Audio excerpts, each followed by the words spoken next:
Hello hi ಎಲ್ಲಿಗೂ ನಮಸ್ಕಾರ. ಬೋನಾಸ್ ಕಿಚನ್ಗೆ ತಮ್ಮೆಲ್ಲರಿಗೂ ಆತ್ಮೀಯವಾದ ಸ್ವಾಗತ. ಇವತ್ತಿನ ಸಂಚಿಕೆಯಲ್ಲಿ ತುಂಬ ಸ್ಪೆಷಲ್ ಆ್ಯಂಡ್ ಹೆಲ್ದಿಯಾಗಿರುವಂಥ ಹುರುಳಿಕಾಳು ಸಾಂಬಾರು ಮಾಡ್ತಾಯಿದ್ದೀನಿ. ಬನ್ನಿ ಇದನ್ನು ಹೇಗೆ ಮಾಡೋದು ಅಂತ ನೋಡ್ಕೊಂಡು ಬರೋಣ. ಮೊದಲಿಗೆ ನಾನಿಲ್ಲಿ ಒಂದು ಕುಕ್ಕರಲ್ಲಿ ನೆನೆಸಿಟ್ಟಿರೋಂಥ ಒಂದು ಬೌಲಷ್ಟು ಹುರುಳಿಕಾಳನ್ನು ಹಾಕ್ತಿದ್ದೀನಿ. ಅದಕ್ಕೆ 1.5 ಗ್ಲಾಸಷ್ಟು ನೀರನ್ನು ಹಾಕ್ತಿದ್ದೀನಿ.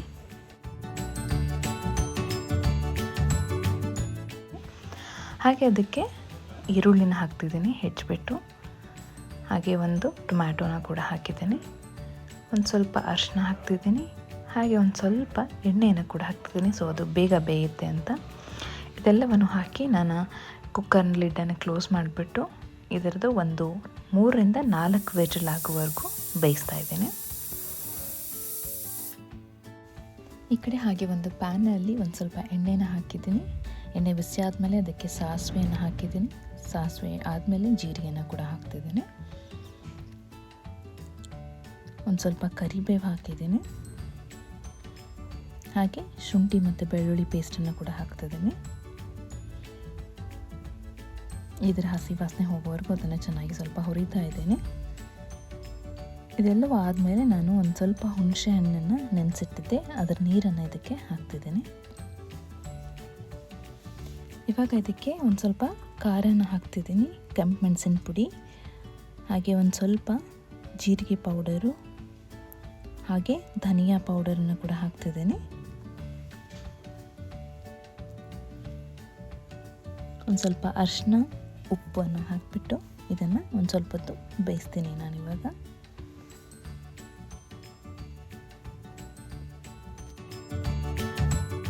ನಾವಾಗಲೇ ಕುಕ್ಕರಲ್ಲಿ ಬೇಯಕ್ಕಿಟ್ಟಿರುವಂಥ ಹುರುಳಿಕಾಳು ಇವಾಗ ಬೆಂದಿದೆ. ಇವಾಗ ನಾನು ಕುಕ್ಕರ್ನ ಓಪನ್ ಮಾಡಿಬಿಟ್ಟು ಅದರಲ್ಲಿ ನೀರು ಸ್ವಲ್ಪ ಜಾಸ್ತಿ ಆಗಿದೆ, ಹಾಗಾಗಿ ಆ ಸ್ವಲ್ಪ ನೀರನ್ನು ನಾನು ಒಂದು ಬೌಲಲ್ಲಿ ಎತ್ತಿಟ್ಕೊಳ್ತಾ ಇದ್ದೀನಿ. ಈ ನೀರನ್ನು ನೀವು ಚೆಲ್ಲಕ್ಕೆ ಹೋಗ್ಬೇಡಿ, ಅದನ್ನು ಆಮೇಲೆ ನೀವು ಸಾಂಬಾರಿಗೆ ಹಾಕ್ಬೋದು.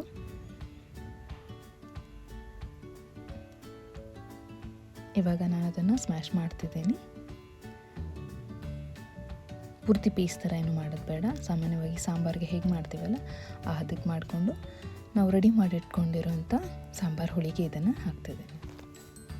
ಇವಾಗ ಇದನ್ನು ಚೆನ್ನಾಗಿ ಮಿಕ್ಸ್ ಮಾಡಿಬಿಟ್ಟು ಸ್ವಲ್ಪ ಹೊತ್ತು ಬೇಯಕ್ಕೆ ಬಿಡ್ತಾ ಇದ್ದೀನಿ. ಮೇಲ್ಗಡೆ ಲಿಡ್ಡನ್ನು ಕ್ಲೋಸ್ ಮಾಡಿಬಿಟ್ಟು ಸ್ವಲ್ಪ ಹೊತ್ತು ಬೇಯಲಿ ಅಂತ ಹಾಗೆ ಅದನ್ನು ಬಿಡ್ತಾ ಇದ್ದೀನಿ. ಇದಕ್ಕೆ ಒಂದು 2 ಹರಳಿನಷ್ಟು ಬೆಲ್ಲನ ಹಾಕ್ತಿದ್ದೀನಿ. ಜಾಸ್ತಿ ಹಾಕೋಕ್ಕೆ ಹೋಗಬೇಡಿ, ಸ್ವಲ್ಪನೇ ಹಾಕಿ ಮತ್ತು ಅದನ್ನು ಇನ್ನೊಂದು ಸ್ವಲ್ಪ ಹೊತ್ತು ಬೇಯಿಸ್ತಾ ಇದ್ದೀನಿ. ಇವಾಗ ನಮ್ಮ ಹುರುಳಿಕಾಳು ಸಾಂಬಾರು ರೆಡಿಯಾಗಿದೆ. ಬನ್ನಿ ಇದನ್ನು ಸರ್ವ್ ಮಾಡೋಣ. ಇದನ್ನು ನೀವು ಕಡುಬುಗಳ ಜೊತೆಗೆ ತಿನ್ಬೋದು, ಹಾಗೆ ರೈಸ್ ಜೊತೆಗೂ ತಿನ್ಬೋದು, ಚಪಾತಿ ರೊಟ್ಟಿ ಯಾವುದ್ರ ಜೊತೆಗೆ ಬೇಕಾದರೂ ತಿನ್ಬೋದು. ನಾನಿಲ್ಲಿ ರಾಗಿ ಕಡುಬುವನ್ನು ಮಾಡಿದ್ದೀನಿ, ಅದ್ರ ಜೊತೆ ಇದನ್ನು ಸರ್ವ್ ಮಾಡ್ತಿದ್ದೀನಿ. ಹಾಗೆಯೇ ಇದನ್ನು ನೀವು ರೈಸ್ ಜೊತೆಗೂ ಕೂಡ ತಿನ್ಬೋದು. ತುಂಬ ಆರೋಗ್ಯಕರವಾಗಿರುತ್ತೆ.